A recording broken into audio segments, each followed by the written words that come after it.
Hello and a warm welcome to the universe of SAP BTP in a nutshell. I'm Tanya from the Global User Groups organization. Today's episode will focus on SAP BTP governance and operations. And in addition, you will learn how SAP's own IT department is using the platform. And with this, I will hand over to my colleague, Toros Alejan, for further details. Over to you, Toros. Thank you, Tanya. Welcome, everyone. My name is Toros Alejan. Thank you so much for joining us in our third installment of the universe of SAP Business Technology Platform in a nutshell. We have a great agenda lined up for you today. Today, we're going to, like Tanya said, we're going to be covering SAP BTP governance. And our two speakers for today is my colleagues Jill Engel, IT Technology Services at SAP SE, and my colleague Christian Luss, SAP BTP Product Management, again, SAP SE. They'll be covering SAP BTP governance and a lot of the examples they'll be showing today. Before we get started, I also wanted to share their contact information. So if you want to reach out to them or to either Tanya or myself, our contact information is here.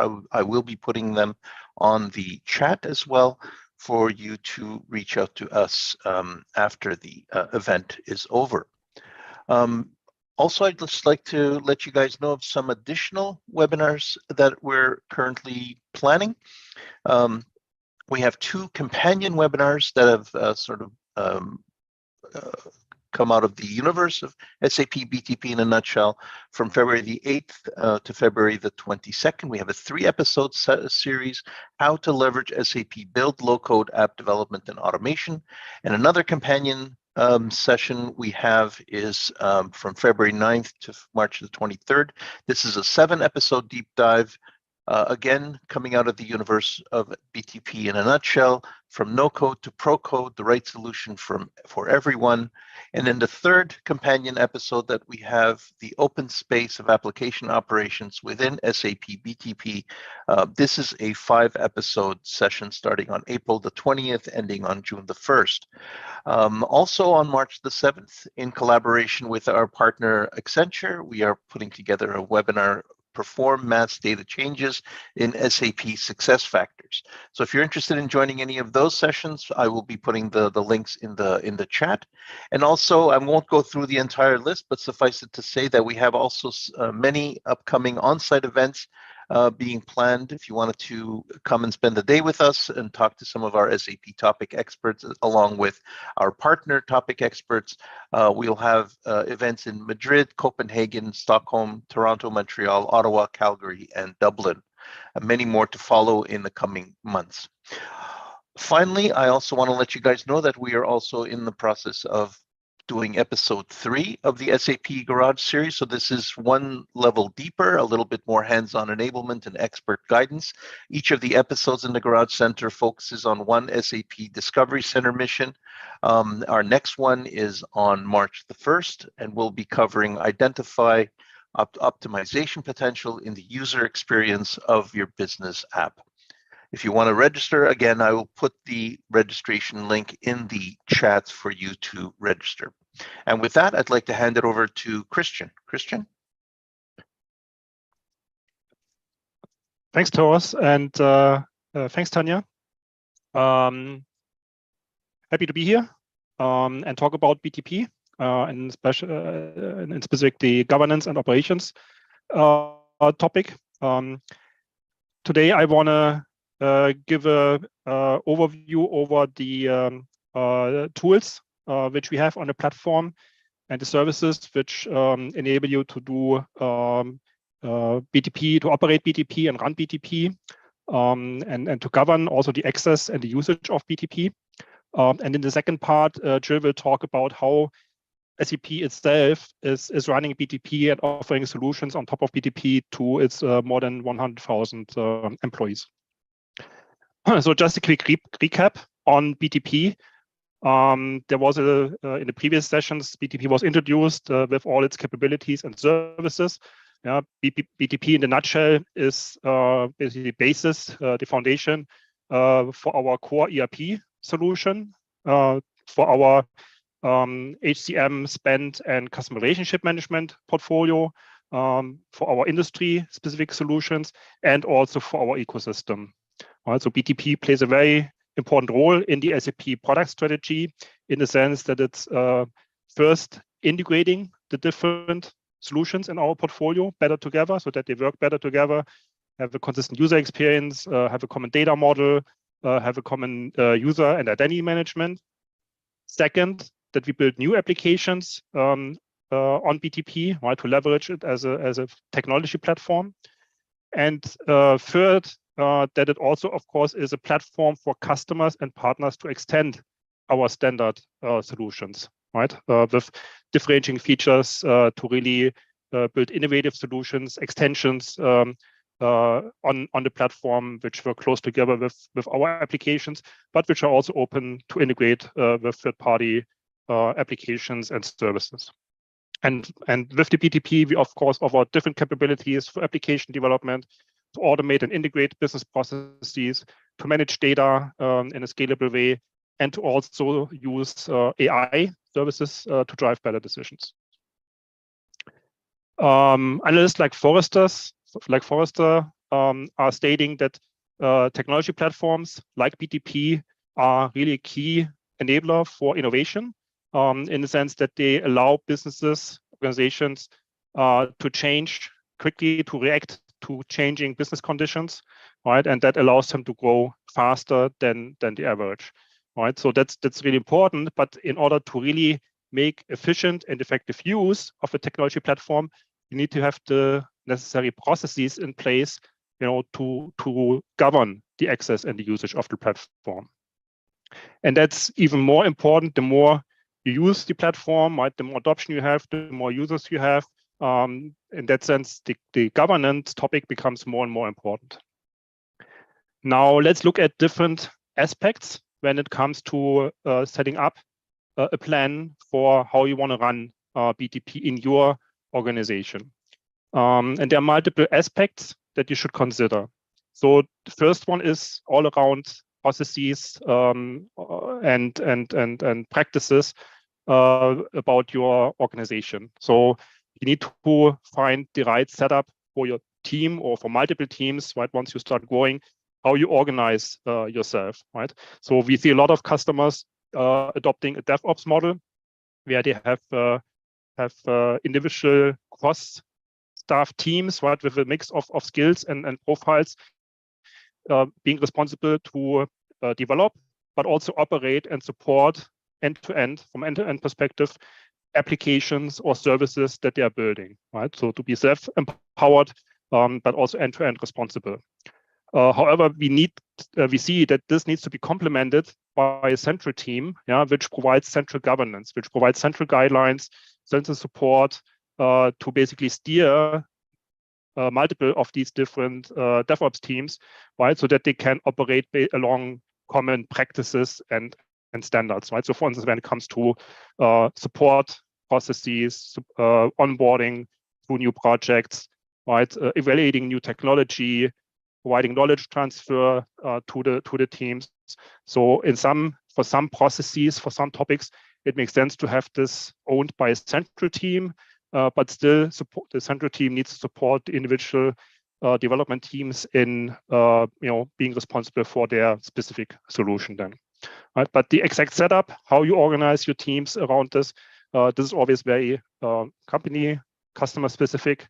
But we see the DevOps model on the one hand side and a center of excellence, COE, on the other hand, providing central governance and guidance as becoming more and more prominent. So I talked about the other processes, right? You should have a process how to onboard new development projects so that not each new development project starts from scratch and it needs to find their own way, right? So you develop templates, guidelines, tutorials for new projects. You need to have knowledge transfer, right, to get new teams and new team members onboarded and productive rather quickly. I talked about processes for support, providing support, documenting the operation procedures, documenting the involved tools that are being used. How do you ramp up resources and implement changes, right? So if your application needs to scale up because you need more resources, how do you do change management, right? That's important procedure. And then also how do you do incident management, right? So when there's an issue with an application, where to report this, and what are the SLAs to solve the issue, and which team is responsible for which issue. Something that we see sometimes also, not really being focused is we look at onboarding and ramping up, but also you need to look at the full life cycle, including the ramp down and offboarding. Both of projects, applications, if you want to decommission them, that you make sure you free up the resources, but also team members leaving, so that there's also a formal process to basically, ramp down and decommission services and resources again. The second area is around the account model of BTP, right? And we provide tools and services to manage accounts, right, and to also scale accounts along with the usage. Here we also provide automation, to become more efficient in managing accounts, and we also provide tools to be transparent on the cost associated with multiple accounts and how to better manage them. The third pillar is the security and compliance. So here, it's important to look at different aspects like the central user management. How do you manage organizations and roles? You want to have single sign-on across the different applications and solutions, right, to have a good user experience. You need to manage connectivity to on-premise systems, probably to your on-premise landscape. Here we offer the SAP Cloud Connector and connectivity service to take care of this. Some customers actually also apply an API management strategy, right, where they use, for instance, integration suite and the API management there to basically govern all access to APIs in the enterprise, and also have metering and monitoring on an API level between the different teams on that. And finally, data protection and privacy requirements. Here we also have services on BTP on the platform to which you can use to make sure that your application that you're building also fulfills these regulations. On the security topic, we have in this series, we will have a dedicated session for this. So I will briefly touch on the authorization topic, but the rest of the security topics, which is a wide area, we will leave to the dedicated session. And the same actually on the last topic, business continuity and high availability. Here we'll also have a dedicated session later on this year. So let me go on to some aspects regarding the onboarding and the account structure.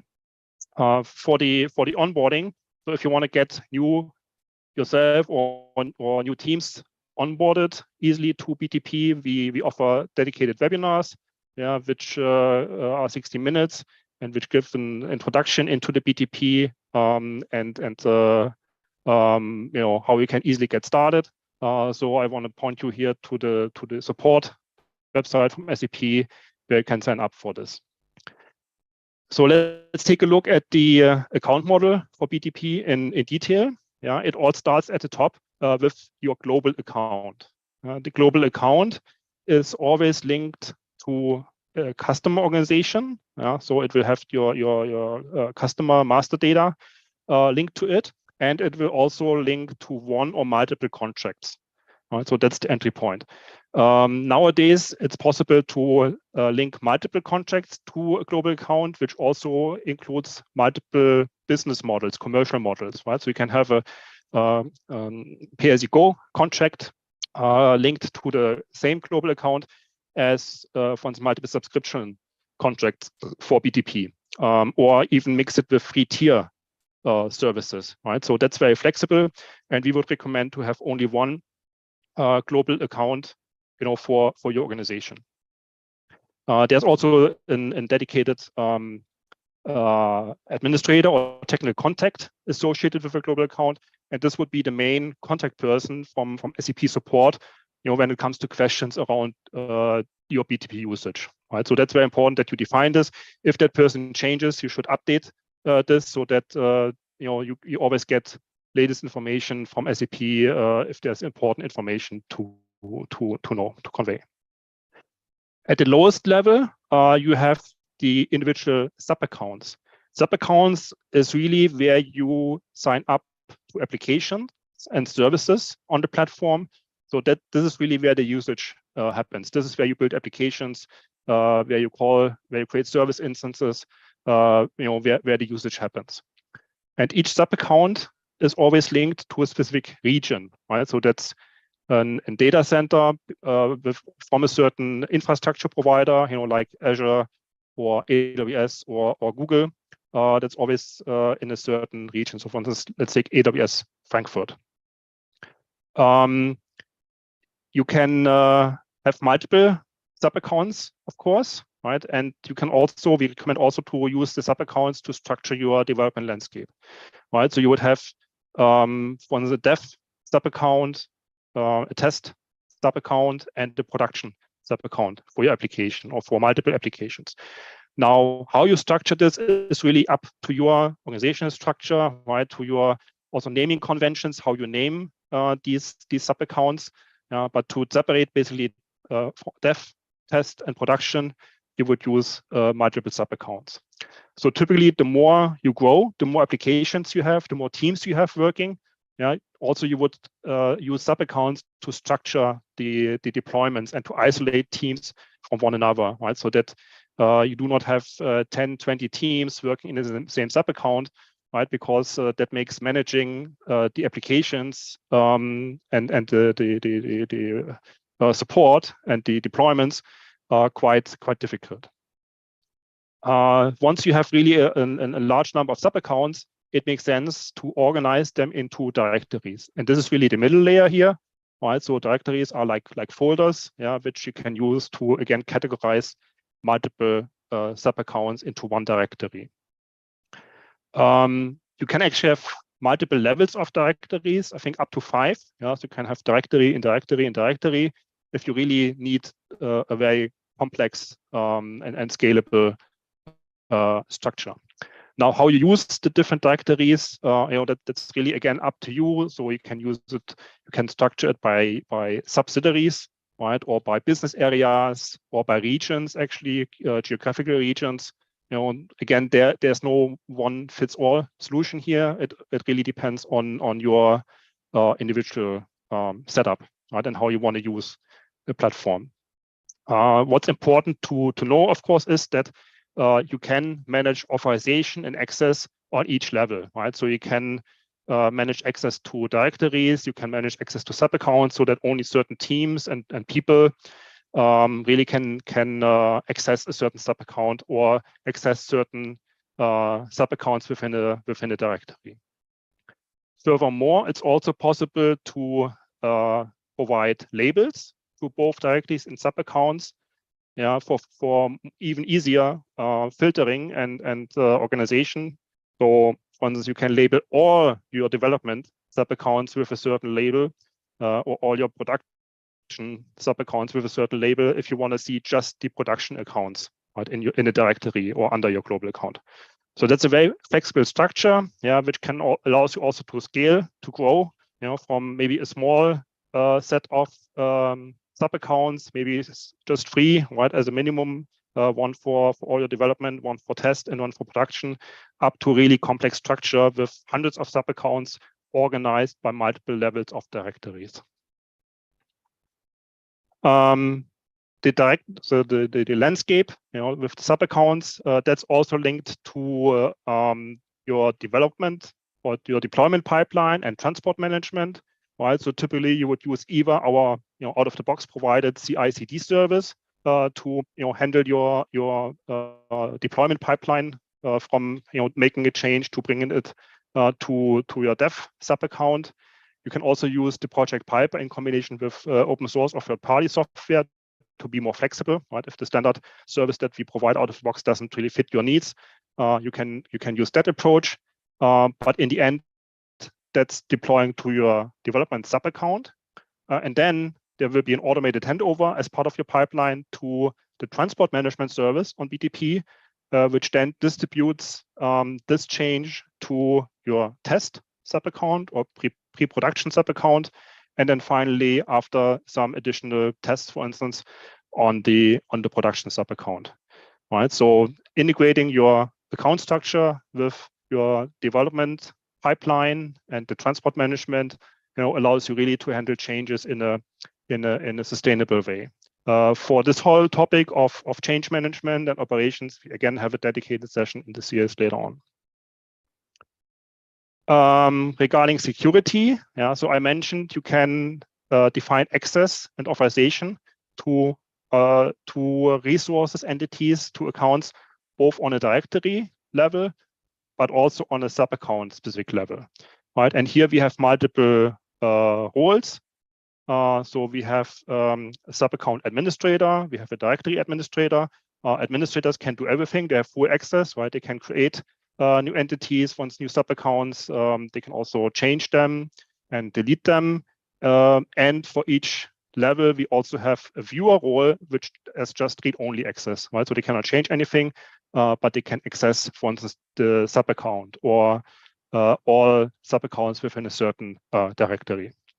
You can manage these roles for your users also now based on your own identity provider. So this is a new feature which we have recently added end of last year, so that you can also link your own identity provider from Azure Active Directory to BTP, right, and bring the users and roles there and use your standard predefined roles to manage the access to BTP accounts.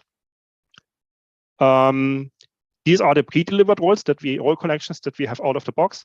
If you want to have even more fine granular authorizations, right, so that only some things in the sub-account can be changed, but not everything, like from administrator, like an administrator would be able to do, you can even use the fine granular role templates to create your own role collections and assign these to users. Entitlements are a really important concept because in order to consume services and to subscribe to applications, you need so-called entitlements, right? So these allow you to do subscriptions and create service instances. And entitlements you get from your contract, so via the global account, right? Whether it's pay-per-use based, you have cloud credits, which can flexibly then use to create entitlements, or these are fixed entitlements from your subscription contracts. Either way, they will be assigned initially to your global account. And in order to consume these in sub-accounts, you need to propagate them from the global account to the sub-account, or directly or via a directory, right? So only with entitlements, services can be used. And entitlements in that sense are also a way to control the usage, right? Who can use what service in what quantity, right? So you should really make use of that to control the consumption of resources, because in the end, each service, each resource that you consume in the end also is being charged and metered, especially in a consumption-based model. It's also, of course, possible once you have entitlements and you see that these are not sufficient, so you need to scale up your application, you need to consume more memory, right? Create more application instances. It's also then possible to add new entitlements, right? But then you need the respective rights, authorizations in your global account to be able to add these entitlements.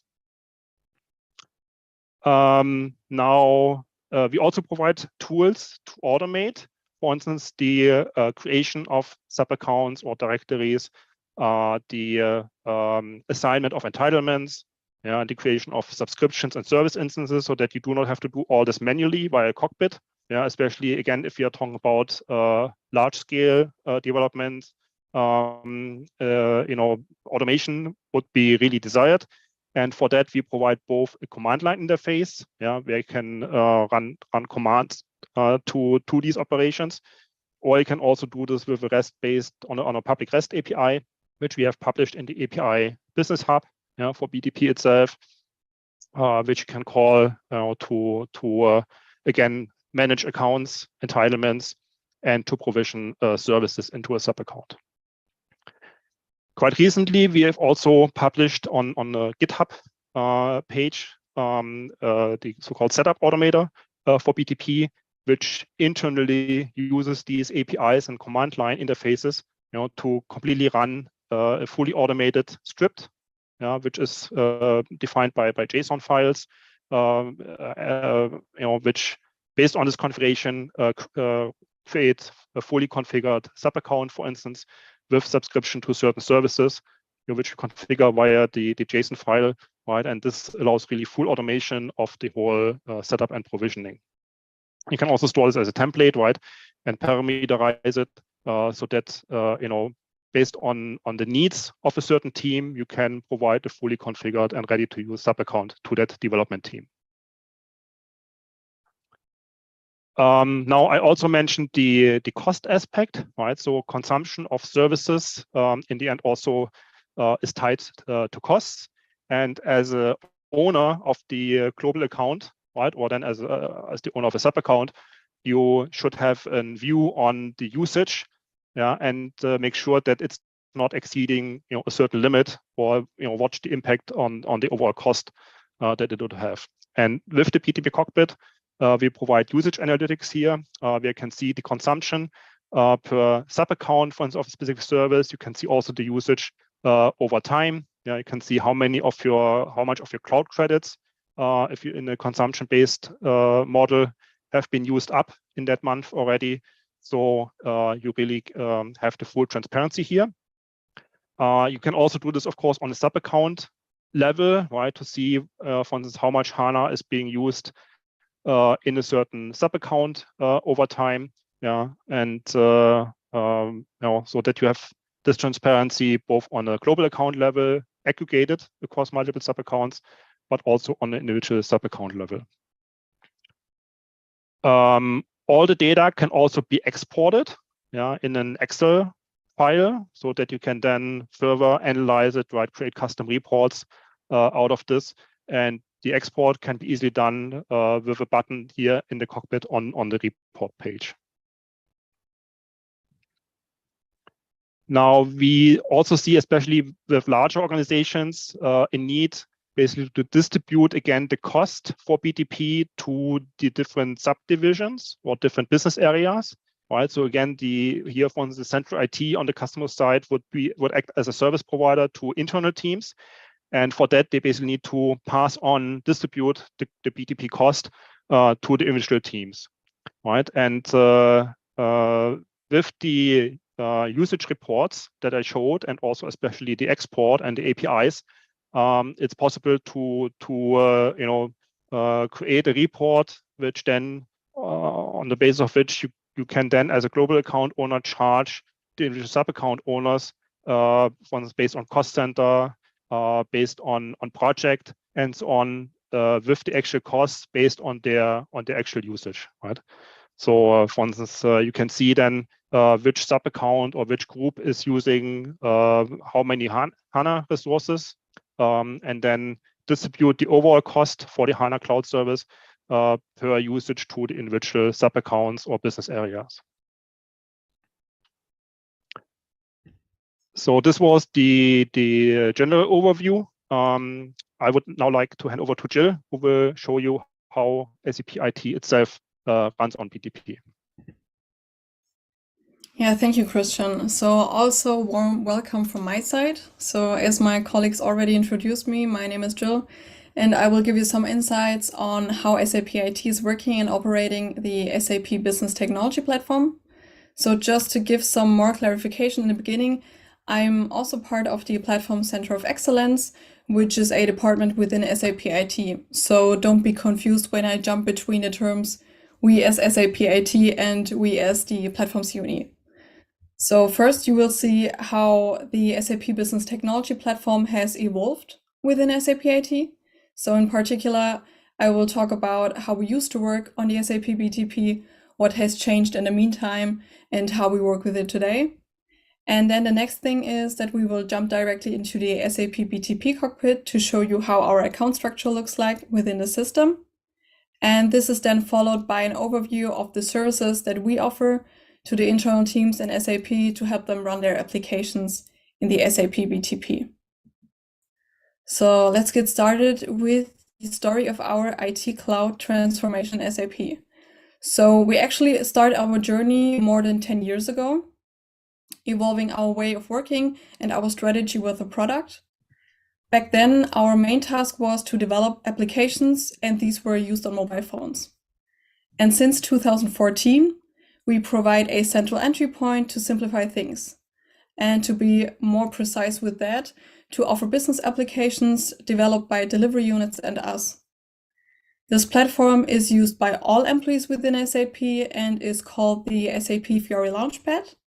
And with that, employees are able to easily find and access the applications they need for their daily tasks. So to serve our employees, we started as SAP IT with a small central landscape approach on the SAP BTP. But as the applications and technologies have continued to develop, especially on our journey on moving to the multi-cloud, the expertise of our team has grown. And with that, internal delivery units have approached us more and more for advice and support within the different phases of their development. And this is how we became the central team, defining and rolling out guidelines to share our knowledge and steer developers within SAP IT. From the beginning, with the first mobile apps on phones, to now the newest technologies running on Cloud Foundry, Kyma, or the ABAP cloud environment, we have followed two main principles. And the first thing is to focus on customer centricity. So our goal is to build applications which are really helping the employees doing their job, which can be used by all employees whenever they need it and wherever they need it. So it needs to be provided to them VPN-less. And that is only possible when you direct talk and listen to your customers. The second thing is improving the developer experience with dynamic scalability of resources, flexibility and stability due to modularity, the possibility of reusing existing functionalities, and provide best practices and patterns. And also offer a great integration with other SAP products in a hybrid system landscape. We have grown now from single applications to over 500 internal applications running on Neo, Cloud Foundry, Kyma, and the ABAP Cloud, together with the respective runtime governance provided by our team to lead delivery units in their work. We are supporting over 400 internal developers with over 600 productive cloud transports per month. So meaning it is necessary for us to be and act agile to give our developers what they need to run their applications in the best way.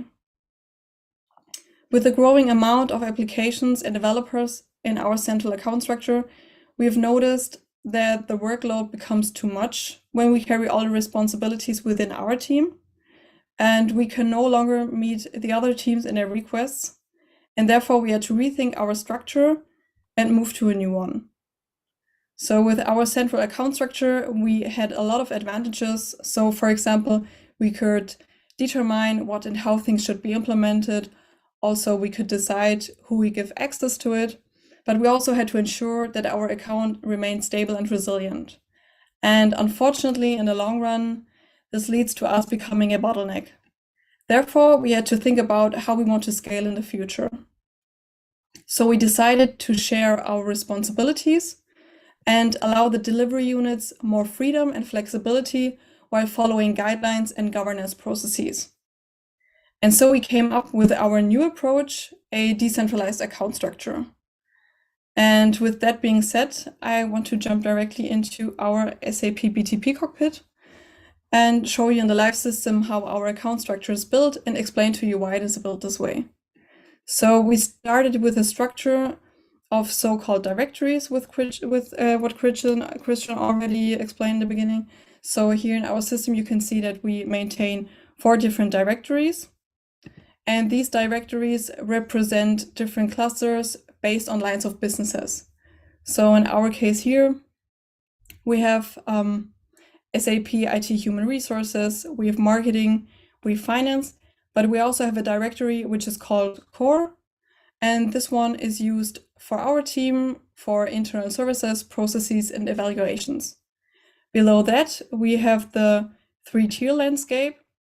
So we have the production, test, and development sub-accounts and as you can see here in our core directory, we have one additional sub-account, because in here we also have one sub-account which is called our playground, which is used for these evaluations to test out new services or technologies and more for our account owners and development units.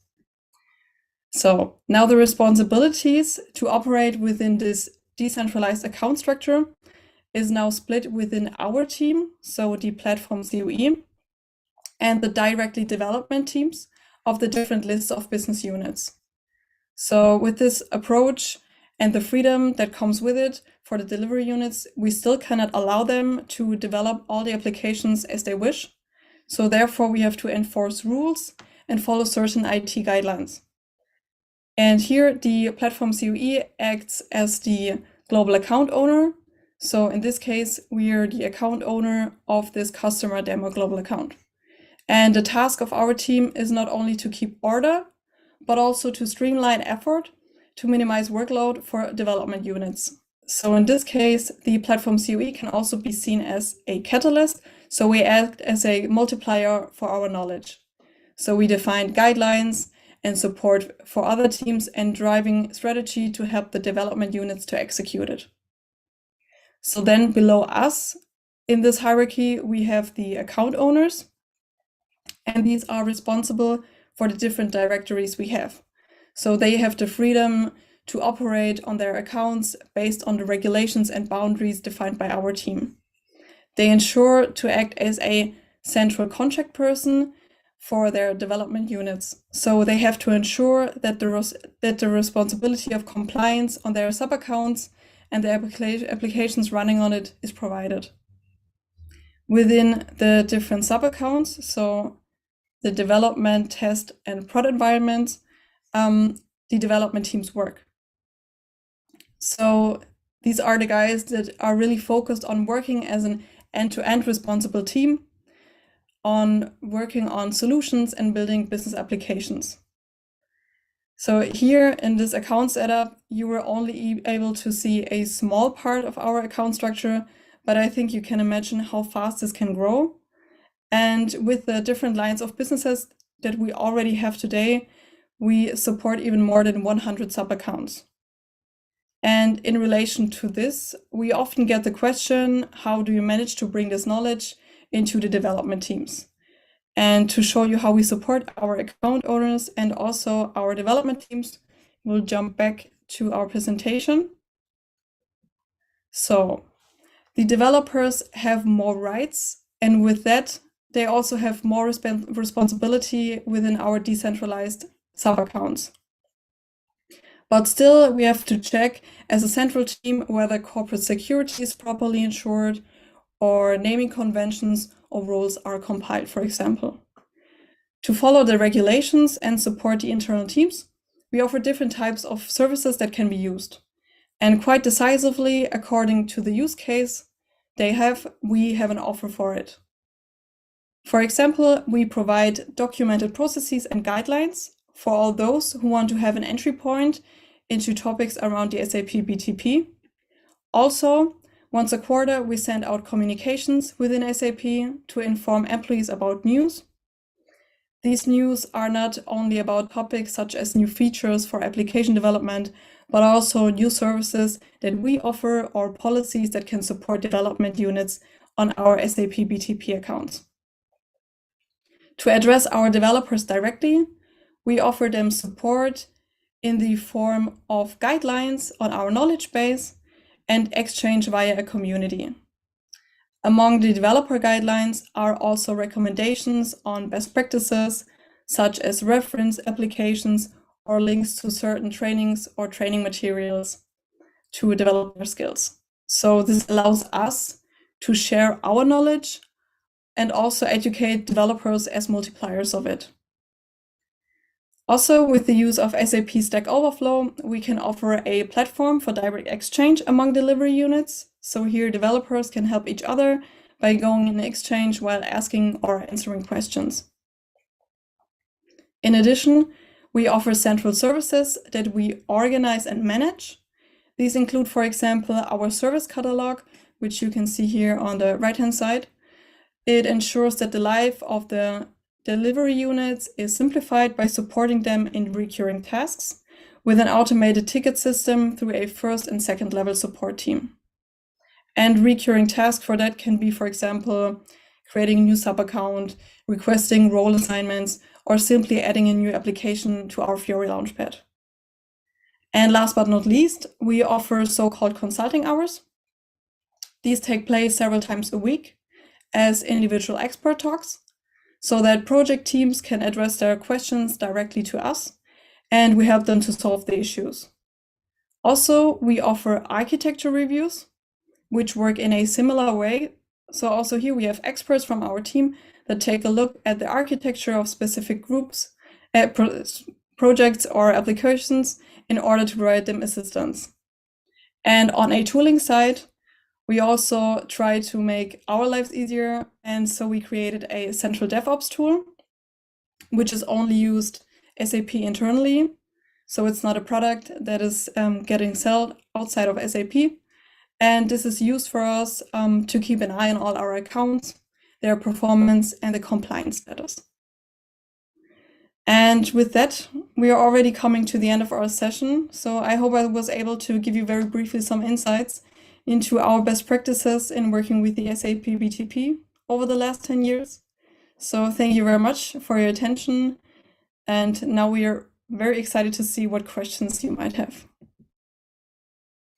Hi, thank you so much, Christian and Jill, for your excellent presentations. So we actually had quite a few questions in the chat. Johannes already answered most of them, but we do have 2 more questions. So with regards to entitlements, Christian, the explanation was not quite clear. Could you provide more details, what you referred to with the entitlements? Okay, I need to unmute. Yeah, sure. So entitlements are basically quota which you need in order to use a service. Right. So let's say you want to use the HANA service as an example. You want to store data in a HANA database, and for that you need an instance of a HANA cloud service of a certain size. Right. So let's say 128 megabyte. Now, in order to really create that instance of a HANA Cloud service in your SAP account, you need to have the necessary quota, or we call it entitlement, for that SAP account to create that instance of 128 megabyte, right?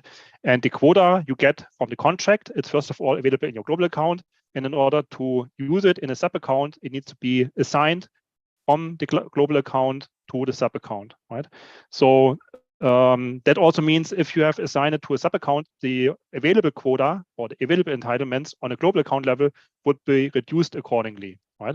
So with the entitlements, you're making sure that you're not using overall more than what you have bought and what is written in your contract. Of course, again, with a consumption-based pricing, pay-as-you-go model or Cloud Platform Enterprise Agreement model, the consumption is flexible, right? So you can really consume up to your board volume to your available cloud credits, or even above that, and that makes it even more important that you manage these entitlements carefully, right? Because otherwise, for instance, if you exceed your cloud credits, also your monthly bill would be higher than what you had planned for. There's also in the presentation, there's the link to the SAP documentation on entitlements, right? How you do this exactly in the cockpit. So if you want to go into more details, you can check out the product documentation on that. I hope that helped a bit to clear things up. Nurjan, did that answer your question? I hope that was clear for you. If not, please ask again in the chat. And then there's a question for Jill, actually. So you shared all that SAP has done up to 2022. Are you able to share what are the next steps? That would be definitely of interest. Yeah, so next steps for us would definitely be pushing the off new migration. So meaning that we want to migrate all our applications from BTP Neo to Cloud Foundry, Kyma, or ABAP Cloud. Then we also want to invest in additional self-services, compliance tools, and automations to improve developers' experience further, and also ensure that the governance across our whole landscape is provided. Cool. That is, I think, everything, all the questions I have seen so far. If you have any questions, we still have quite a lot of time. Please post them in the chat. But even if, sometimes it happens, you have the expert at hand and then no questions pop up. Maybe afterwards, 5-10 minutes afterwards, suddenly a question pops up. Feel free to contact us anytime. You can review the session here, and actually, Taurus, perhaps you want to share the link where they can find the presentation as well. So feel free to review the presentation and the video, and in the chat you can find all our contact details. There's a question actually. So as a new customer using BTP, do you recommend using ABAP environment instead of Cloud Foundry or Kyma?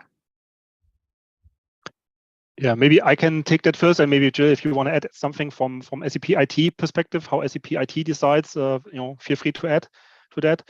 So, the typical answer is, of course, it depends, right? It depends on the type of application that you want to build, and also the skills that you have, right? And the strategy you have for cloud deployment. So if you want to have a application extension which is really tightly coupled to your S4HANA application, right, or to S4HANA. So it uses a lot of data from S4HANA. It needs to be tightly coupled with the transaction model of S4HANA, and you need to read a lot of F4 helps, right, value helps from S4HANA, and you have no external integration with other systems. You also do not need to reach external users, right? Then a tightly coupled extension in the ABAP environment of S4HANA or ABAP or BTP makes sense, right? So you want to stay in ABAP, especially if you have existing ABAP knowledge, existing ABAP skills.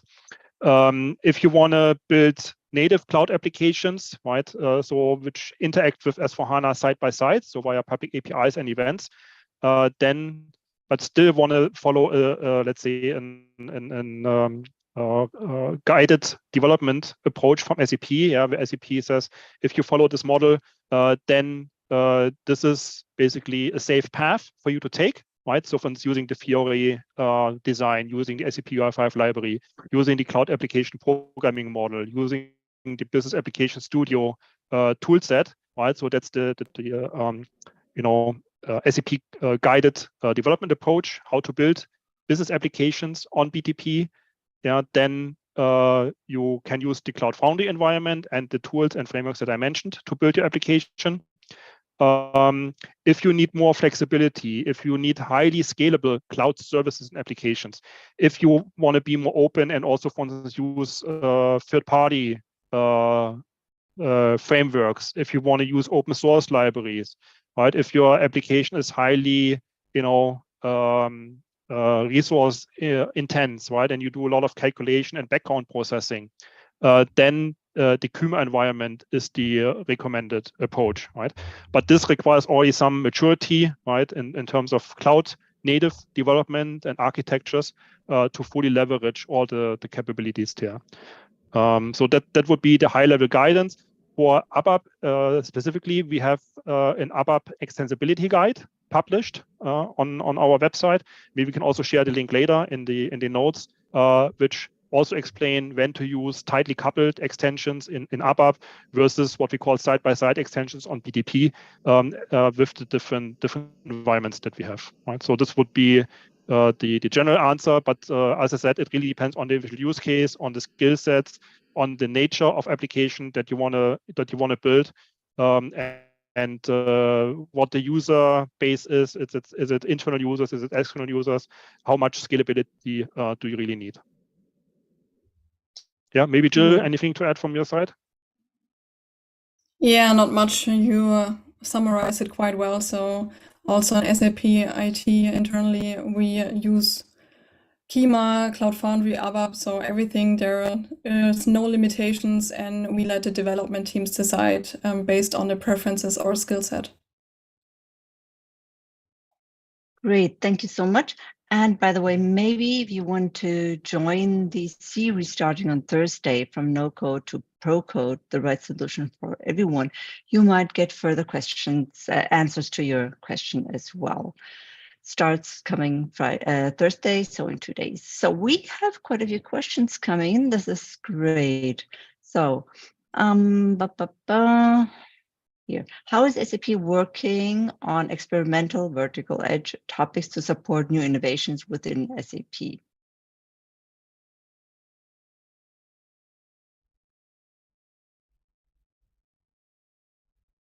So not quite sure what this refers to capabilities in the platform itself or to new use cases, right, supported by the platform. So where the platform is providing the technology, but it's an innovative application on top.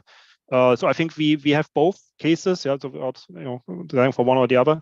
So for the news, as I mentioned, we are building new solutions in the sustainability area natively on BTP. We have also line of business applications leveraging, AI, machine learning technology from BTP underneath, right? We have applications which use blockchain as a technology underneath for cross-company collaboration. So there are definitely applications both built by SAP, but also by our ecosystem, right? By partners leveraging really, cutting-edge technologies which are running on BTP. In BTP itself, of course, we're also making use of technologies like machine learning, to optimize internally, right? Once to detect patterns in outages, in incidents that we have, to really identify where do we have bottlenecks, where do we have potential to optimize, right? To also analyze maybe before an incident, an outage manifests itself, where we might run into outage situation, right? Where resources become strained to detect certain failure patterns, to be able to proactively react to that. Right. So in that sense, we're also making use of these technologies internally to improve the platform and the experience for our customers. Maybe Jill, do you know some use cases in SAP IT itself? Where newer cloud technologies like machine learning, IoT, and so on are being used? No, not from the top of my head. So yeah, we're evaluating new BTP services if they're available, and then we position them internally. And right now we, for example, evaluating SAP Build right now, or use of ticketing. Mm-hmm. So in regards so to this is Exactly, but this would also be a task basically on the COE, right, to evaluate new technologies for its own new services that are being provided by BTP, right, to evaluate where they might fit in, right, for which teams they might be interesting, and also what are the things to consider, right, for these services before it's rolled out broadly to all the development teams, right? Because again, you do not want to have all the teams basically find their own path and then stumble across the same things. Should be handled centrally to become more efficient. Okay, thank you. So the next one, is it possible to run on BTP also some GRC controls? So here, I think we maybe need to take this offline. So we have GRC solutions, which I think also integrate with BTP, but I'm not really into the details here. Right, so maybe we need to take this offline. Please contact me, and maybe we can follow up offline on that. So Veronica, if that is fine with you, would be great if you just contact Christian and Jill directly. So let's see. Then last one is SAP planning to move all their applications to BTP in future, e.g., for example, SuccessFactors, Concur, etc., so that they can be consumed as services. Mm-hmm. Yeah, so as I mentioned, we are already making use of the BTP services and capabilities when it comes to integrating our solutions with each other. So our SAP applications funds are making use of our identity management services, right, to provide single sign-on across the different applications for better user experience. Also, all applications are integrating with the SAP Build Workzone Standard Edition to have a single entry point into all the applications. The SAP Home mobile application fund is also powered by BTP. So in that sense, the SAP applications are already building on top of BTP, but they might not make use of all the services. But for future applications, for new applications, as I mentioned, that we are building, we are using as much as possible from BTP, as much makes sense, right? So for instance, using the cloud application programming model, using the data analytics capabilities. We are also seeing now more and more applications embedding SAP Analytics Cloud into the applications, which also runs on BTP, right? So the hard it will be a transition to building more and more functionality on BTP and leveraging all the capabilities there over time. Okay, thank you very much. I'm just going through because Johannes is also answering some questions. So can you please share more on no-code environment in SAP? Yeah, I think we do not want to steal all the thunder from the next webinar on that, right? So that will go into details. I mean, just to summarize, right? So SAP at TechEd last year launched SAP Build, which brings together all our low-code technologies and services together, and that mainly includes SAP Build apps for developing apps. This is the former SAP AppGyver offering, which has been rebranded as SAP Build apps. Then we have SAP Build Workzone for UI technology with central entry point as an application portal. And then finally, SAP Build Process Automation to automate processes. This is a combination of workflow, business rules, and robotic process automation functionality, right, into one offering. And we now have brought all of this together under the name SAP Build. And if you haven't done it already, if you haven't seen it, we can check the SAP TechEd keynote from end of last year, which introduces SAP Build. But again, it's a good transition into the CS here in BTP in a nutshell, because there will be a dedicated session on low code and SAP Build on that. Yes, exactly. So actually tomorrow, that's the start of our 3-part series on SAP Build. So feel free to join. The links are in the chat, as well as the one starting on Thursday I mentioned previously, from no code to pro code. So you will get definitely more information there.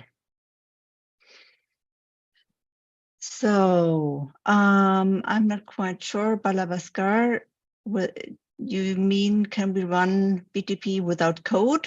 Is that your question?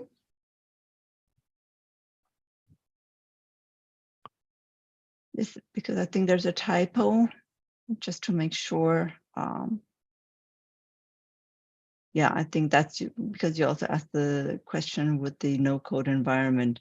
So the question is, can you run BTP without code at all? Yeah. Yes. So that's actually the aim, right, of our no code and low code tooling with SAP AppGyver. It's possible also as a non-developer to build an application, and also you can run it then on BTP. So that's the ambition, that's the goal.